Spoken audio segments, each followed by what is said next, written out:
Okay. While that's going around, I want all eyes up here, and I want to answer some questions, and I also want to point out something very important. How many of you who present end on your questions?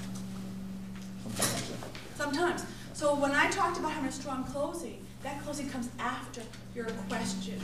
So you always want to know when time you need to end so you have time for your closing. And I don't care if they're kicking you off the stage. You can shorten your closing to say, go out and become a great blah, blah, blah. You know, I don't care what it is. Now I have a clock here.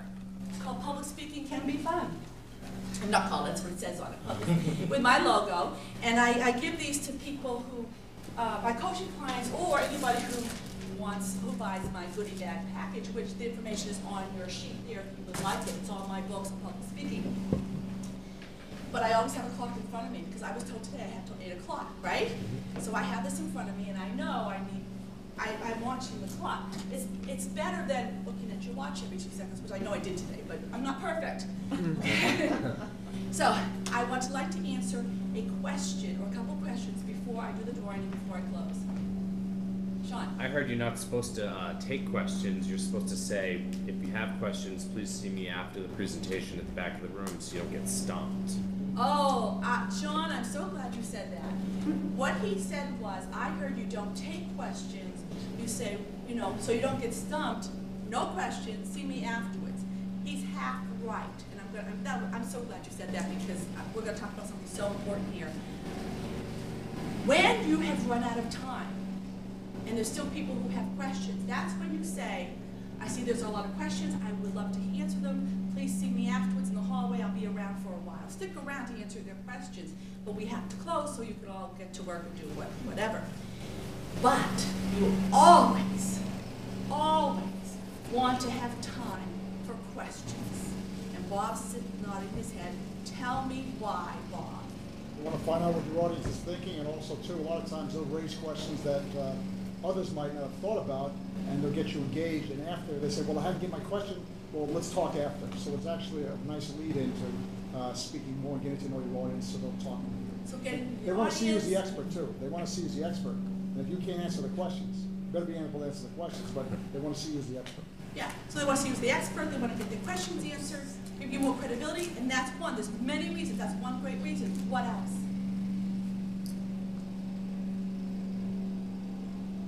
Here's my favorite. During questions and answers, somebody usually says to me, I don't have a question, but how can I hire you? Now they just sold you're appropriate to the entire audience. Or, I don't have a question, but you know what? I've done business with you before, with your company, and it's awesome. Now, if you, and also, that's my favorite reason, but also because you have to get their questions answered, you got to see what they're thinking, and the more they can be involved in your presentation, the more they're going to stay awake and alert and alive with your presentation. So if you do questions throughout, if there's time, that's even better. Or have them share their stories, like Teresa did.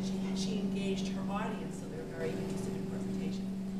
Okay, so I'm looking at my watch again. All right, another question. What do you recommend for like moving around? Are you just supposed to stand in the center of the stage for 10, 20, 30 minutes? Or okay. Can you move around? Or what is So Sean wants to know if you can move around. Usually when my clients come to me, if they move around a lot, I tell them to stay still. If they stay still, I tell them to move around. No. But that's a great question because what he just saw me do is I told Teresa to stand still. Because when you open, you want to stand still. You want to take command of that stage. You want to appear confident and charismatic and, you know, really, really powerful, but not arrogant, in a very supportive way. You're all one. You're not, it's not you and them, it's you're all together. Then, when you're comfortable, see, if you notice, my arms do what they need to do. I'm not standing like this. I'm not doing any fidgety, you know, like I know there's probably this one person in the room that does some type of, we all have it, and I still have it, but I've had to work on it. Everything I'm sharing with you today, I've had to go, oh, shut up. What's going on up there? See, handle distractions. You feel comfortable. Have fun with things rather than say, oh, I'll never speak there again. Never so what was I?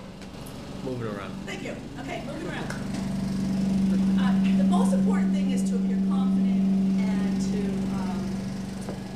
make sure there's no noise going on before you speak. So here's the really important answer to that, is if it's nervous, fidgeting, or pacing, don't do it. So, you know, a lot of people like to pace, and they think that's powerful, because we see the comedians do it, which I hate, and we see Ray Dyer do it, which I hate, because he does this thing like this. Just because they're really famous, it doesn't mean, I mean, I watch him, I miss half the lecture because he's doing this the whole time. But they can do it. They're successful. They're making tons of money. They're on TV, you know, so they can get away with it. And somebody was telling me, was it Bob? Somebody was telling me earlier, you know, Clinton can show up and, you know, pick his nose, you know, well, he didn't say pick his nose, I was thinking it, and do nothing, and he'll still get $150,000. But we have to appear confident, we have to engage our audience, and the way we do that is take command of the stage and don't have any nervous fidgeting. And then you want to add body language to your presentation. So sometimes I talk about a story where I was driving down the road and I was doing this. And I was driving to my very first job interview.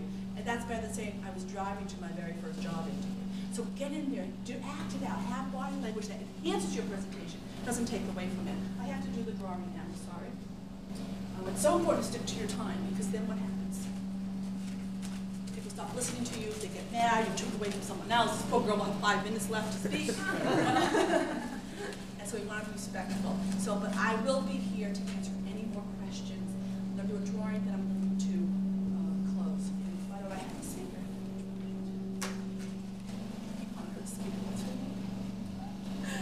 Trisha Goslin! All right.